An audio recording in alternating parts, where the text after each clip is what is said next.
শুশুনিয়া পাহাড় তো আমরা কম বেশি সকলে গিয়েছি, কিন্তু শুশুনিয়া পাহাড়ের পেছনে যে ইতিহাস লুকিয়ে রয়েছে তা বোধহয় আমরা খুব কম লোকই জানি। তবে চলুন বেরিয়ে পড়ি এমন এক সফরে যেখানে ইতিহাসকে খুব কাছ থেকে ছোঁয়া যাবো।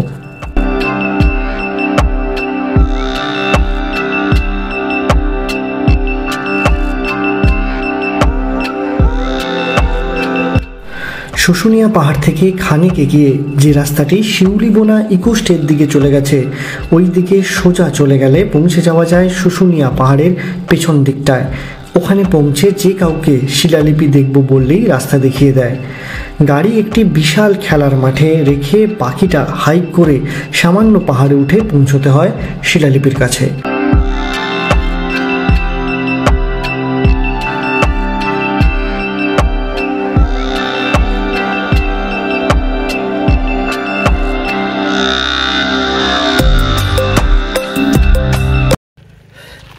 আপনারা আগের ভিডিওতে দেখলেন শুশুনিয়া পাহাড়ের ফ্রন্ট পার্টটা আর কি, যেদিক দিয়ে পাহাড়ের উপরে ওঠে। এই মুহূর্তে আমরা যেই জায়গাটায় রয়েছি সেটা হচ্ছে শুশুনিয়া পাহাড়ের পেছনের দিকটা। শুশুনিয়া পাহাড় যে জায়গা থেকে যেখান থেকে ওঠে আর কি, সেই বাজারটা থেকে আরও সামনের দিকে এগিয়ে যাবেন, যেদিকে হচ্ছে ইউথ হোস্টেল রয়েছে। সেই ইউথ হোস্টেল থেকে আরেকটু সামনে গিয়ে ডান দিকে শিউলিবোনা যাওয়ার একটা রাস্তা ধরবেন, পিচ রাস্তা। তারপরে আপনি কিন্তু এই রাজা চন্দ্র বর্মনের শিলালিপি যাওয়ার রাস্তা দেখতে পাবেন। একটা বড় মাঠ আছে, ওখানে গাড়ি রেখে দিতে পারেন। নাহলে এই রকম হচ্ছে রাস্তা। রয়্যাল এনফিল্ড বা একটু হাই গিয়ারওয়ালা গাড়ি হলে তবেই পারবে। স্কুটি বা এই ধরনের জিনিস একটু রিস্ক, যদিও আমার স্কুটিটা চলে গেছে, বাট হ্যাঁ, ইঞ্জিনের উপরে বা টায়ারের উপরে কিন্তু চাপ হতে পারে। এই ধরনের রাস্তা। স্টেট গভর্নমেন্টকে আমার অনুরোধ এই রাস্তাটা একটু ভালো করে দেওয়ার জন্য, যাতে প্রচুর ট্যুরিস্ট আসে এই জায়গাতে। হেলমেট মাউন্ট করা হয়ে আছে, আর মাঝে মাঝে হুপ হুপ করে আওয়াজ আসছে, প্রচুর বাঁদর রয়েছে এখানে। আর ধূসর রঙের খরগোশও কিন্তু এখানে অনেক রয়েছে। সামনেই চন্দ্র বর্মনের শিলালিপি যাওয়ার রাস্তা, প্রায় পৌঁছেই গেছি। এই দেখুন, পুরো পেছনটা কিন্তু জঙ্গল, কেউ নেই এই মুহূর্তে। তো আপনাদের এই পার্টটাও শুশুনিয়ার দেখানো ছিল। আপনারা শুশুনিয়া পাহাড় বলতে বোঝেন সামনের পার্টটা, যেখানে ওই পাথরের সব কারুকার্য করা মূর্তি কিনতে পাওয়া যায়, সেটা দেখে পাহাড়ে উঠে আপনারা চলে আসেন। শুশুনিয়া পাহাড়ের পেছনেও একটা ঝর্ণা রয়েছে, রাজা চন্দ্রবর্মনের শিলালিপি রয়েছে, সেটা কিন্তু আপনারা দেখেন না। সেটা দেখানোর জন্যই কিন্তু আসা। তো দেখুন আমার সাথে আপনারাও, কেমন লাগলো অবশ্যই জানাবেন।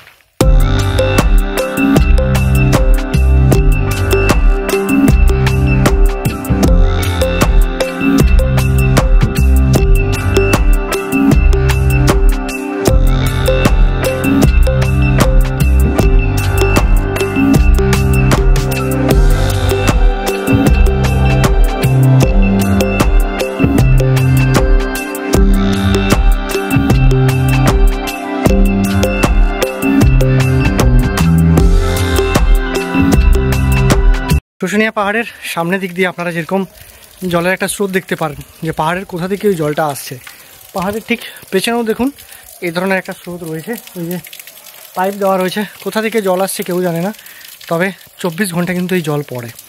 এবং আর এই দিকে হচ্ছে চন্দ্র বর্মনের শিলালিপি দেখার রাস্তা। আরও কিন্তু উপরের দিকে উঠতে হবে। ওই যে ওই দিকে আমরা গাড়ি রেখে এসেছি, স্কুটি।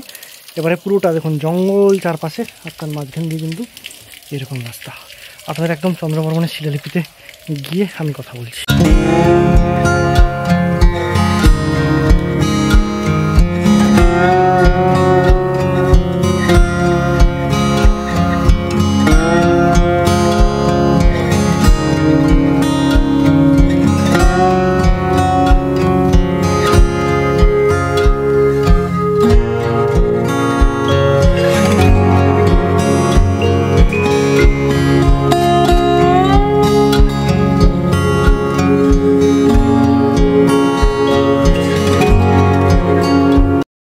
তো শিলালিপির রাস্তায় যাওয়ার একদম কাছাকাছি আর কি, এই যে নিচ থেকে আমরা আসলাম দেখা যাচ্ছে কিনা জানি না, ওই যে গাছগুলো দেখা যাচ্ছে ওখান থেকে উঠতে উঠতে উঠতে উঠতে এই যে এই রাস্তাটা হয়ে আমরা কিন্তু পৌঁছালাম। এইবারে এই দিকে যে রাস্তাটা চলে যাচ্ছে এটা কিন্তু শিলালিপির দিকে যাচ্ছে। আর অনেকে বলছে, আমার জানা নেই, যে এই দিকে রাস্তাটা নাকি চলে যাচ্ছে শুশুনিয়া পাহাড়ে যে 3 নম্বর পাহাড় রয়েছে সেখানে। ওখান থেকে এবার আপনি আবার শুশুনিয়া পাহাড়ের ফ্রন্টে নামতে পারবেন। বাট তার জন্য বিচক্ষণ গাইড বা লোকের প্রয়োজন রয়েছে, নিজে করতে যাবেন না। কারণ আগের বারে সেম যে ভিডিওতে আপনারা দেখলেন ওই করতে গিয়ে কিন্তু আমরা রাস্তা হারিয়েছিলাম এবং আমাদেরকে আবার ফেরত যেতে হয়েছিল। সুতরাং অবশ্যই স্থানীয় কোনো মানুষ বা যারা গাইড, যারা রাস্তা জানে পাহাড়ের, তাদেরকে নিয়ে কিন্তু অবশ্যই যাবেন, নাহলে পরিশ্রম হবে রাস্তা হারিয়ে ফেললে। আর এই যে দেখতে পাচ্ছেন এই দিকটায় এই সমস্ত জঙ্গল, মানে যত আপনি ভুল রাস্তায় যাবেন জঙ্গল গাঢ় হবে। আর শুশুনিয়া যেহেতু একটা ফরেস্ট ডিপার্টমেন্টের আন্ডারে, এখানে কিন্তু প্রচুর সাপ থেকে আরম্ভ করে বন্য শুয়োর এই সমস্ত রয়েছে। সুতরাং সেই ভুলটা কখনো করতে যাবেন না। চলুন শিলালিপির রাস্তায় যাওয়া যাক। বাঁকুড়া তথা সমগ্র বাংলার ইতিহাসে চন্দ্রবর্মা ও তার দ্বিতীয় রাজধানী পুষ্করণার গুরুত্ব অনস্বীকার্য। চন্দ্রবর্মার খোঁজ পাওয়া যায় শুশুনিয়া পাহাড়ের উত্তর ঢালে পাহাড়ের গায়ে খোদিত শিলালিপি মালাতে। এটি খ্রিস্টীয় 4th শতকে খোদিত। চন্দ্রবর্মা তার জন্মভূমির টানবশত বাঁকুড়ায় অপর পুষ্করণগিরির পত্তন করেছিলেন। এই লিপি থেকে জানা যায় তিনি বঙ্গদেশ ছাড়া পশ্চিমে ব্লহিক দেশও জয় করেছিলেন। এই লিপির 2টি অংশ। লিপিটি ভাবলিপি। এই ভাবলিপিকে বিষ্ণুচক্রও বলা হয়। এই লিপির পাশে শঙ্খ আকৃতির আরও একটি লিপি দেখা যায়, যা আজ পর্যন্ত পাঠোদ্ধার করা সম্ভব হয়নি। অনুমান চন্দ্রবর্মার সময়ের আগে শুশুনিয়া পাহাড়ে বৌদ্ধ শ্রমণেরা থাকতেন। এটা তাদের সাধন সংকেত হতে পারে। আরও বিশদ জানতে এই নিয়ে আপনারা গুগল করতে পারেন। এই যে পেছনে দেখতে পাচ্ছেন, এর উপর থেকে কিন্তু বর্ষার সময় জল নেমে আসে পাহাড়ের উপর থেকে, একটা ছোট ঝর্ণার তৈরি হয়। এটা এই কারণেই হলপ করে বলা যাচ্ছে, কারণ দেখুন পাহাড়ের এই জায়গাটাতে হালকা হালকা জলের দাগও দেখা যাচ্ছে। সেই সময় এই জায়গাটা দিয়ে প্রচণ্ড স্পিডে জল পড়ে পাথরের খাঁজ দিয়ে জল কিন্তু খাদের দিকে হারিয়ে যায়। এই জায়গাটা বর্ষাকাল বাদ দিয়ে শীতকালে হয়ে ওঠে অন্য এক জিনিসের জন্য বিখ্যাত, সেটা হচ্ছে রক ক্লাইম্বিং। যারা দেখবেন বিভিন্ন কলকাতা থেকে বা পুরুলিয়া বা দূর দূরান্ত থেকে রক ক্লাইম্বিংয়ের কোর্স মাঝে মাঝে অনেক জায়গাতে দেখতে পাওয়া যায়, যে শুশুনিয়াতে রক ক্লাইম্বিংয়ের কোর্স অ্যারেঞ্জ হচ্ছে, সেটা কিন্তু এই পাহাড়ের ঢালেই হয়। এই ঢালটাও দেখুন একটু টাফ ঢালি আছে। যদি আপনি এমনি চড়তে চান তো এখানে রোপ করা হয়, রোপ র্যাপলিংয়ের মাধ্যমে এখান দিয়ে উপরে কিন্তু উঠে ইনস্ট্রাক্টররা থাকেন। এই যে পাশটা অনেকটা সেইভাবেই খালি করা রয়েছে, দেখুন এই জায়গাটাতে কিন্তু রক ক্লাইম্বিং হয়। আর এই জায়গাটা আরও একটা জিনিসের জন্য বিখ্যাত, একসঙ্গে 3টে বলছি। সেটা হচ্ছে আমার ডান দিকে 2টো ভারতীয় প্রত্নতাত্ত্বিক সর্বেক্ষণ, ইন্ডিয়ান আর্কিওলজিক্যাল সার্ভের, মানে ইন্ডিয়ান আর্কিওলজিক্যাল সার্ভে অফ ইন্ডিয়ার থেকে এই 2টো স্মারক লাগানো হয়েছে, যেখানে বলা হচ্ছে যে এই জায়গাটিতে রয়েছে রাজা চন্দ্রবর্মনের শিলালিপি, যেটার জন্য আমরা শুশুনিয়া পাহাড়ের পিছন দিকে এসেছি। সেটা কোথায়? সেটা হচ্ছে এই স্মারকটার একদম ডান দিকে। এটা ঘিরে দেওয়া হয়েছে যাতে শিলালিপিগুলোকে কেউ নষ্ট করতে না পারে। তবে এর যা অবস্থা আমি দেখতে পাচ্ছি উপরে এইরকম একটা স্ট্রাকচার দিয়ে এটাকে কাভার আপ করা আছে। ভবিষ্যতে যদি এটাকে একটু ঠিকঠাকভাবে না রাখা হয় তাহলে কিন্তু যে কোনো সময় এই পুরাতাত্ত্বিক যে নিদর্শন, যেটা আর্কিওলজিক্যাল সার্ভে অফ ইন্ডিয়া থেকে সংরক্ষণ করে রাখা হয়েছে, সেটা কিন্তু হারিয়ে যাবে। এই যে পেছনে এটা আপনাদের এবার দেখাবো, যেটা দেখার জন্য আমরা এসেছি।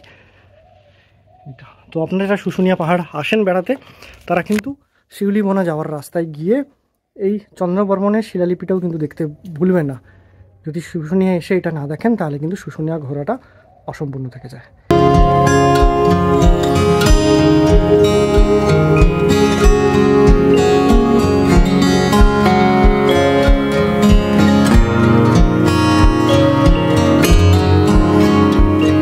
আর এই পাহাড়ের একদম নিচে রয়েছে শিউলিবোনা উইকেন্ড স্টে, যেখানের এক মায়াবী পরিবেশে আপনি রাত্রি যাপন করতে পারবেন। রাতের বনফায়ারের সাথে মিশে যাবে অনেক যুগের ইতিহাস। বুকিংয়ের জন্য ডেসক্রিপশন বক্সে দেওয়া নাম্বারে যোগাযোগ করতে পারবেন।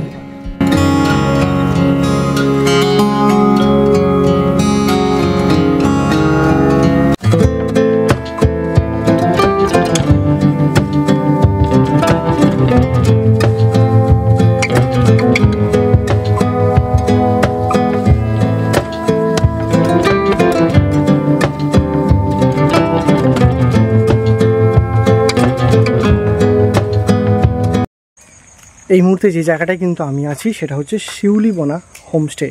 অনেকেই এই হোমস্টের নাম শুনেছেন। শুশুনিয়া পাহাড়ের হোমস্টে যতগুলো রয়েছে তার মধ্যে সবচেয়ে বেস্ট হচ্ছে এই শিউলিবোনা হোমস্টে। এটা হচ্ছে তার গেট পেছনে। আর এটা কেন বেস্ট তার কারণটা হচ্ছে এই যে দেখুন আমার পেছনে দেখা যাচ্ছে হোমস্টেটা, তার পেছনে ওই দিকেই কিন্তু হচ্ছে শুশুনিয়া পাহাড়, যেটা থেকে কিন্তু ভিউ অসাধারণ দেখা যায়। তো তার কিছুটা গ্লিমস আপনাদের দেখাচ্ছি। আপনারা যদি আসেন শুশুনিয়া পাহাড়ে আর এরকম নিরিবিলি একটা পরিবেশের মধ্যে থাকতে চান তাহলে কিন্তু শিউলিবোনা উইকেন্ড স্টে আপনার চয়েস হতে পারে।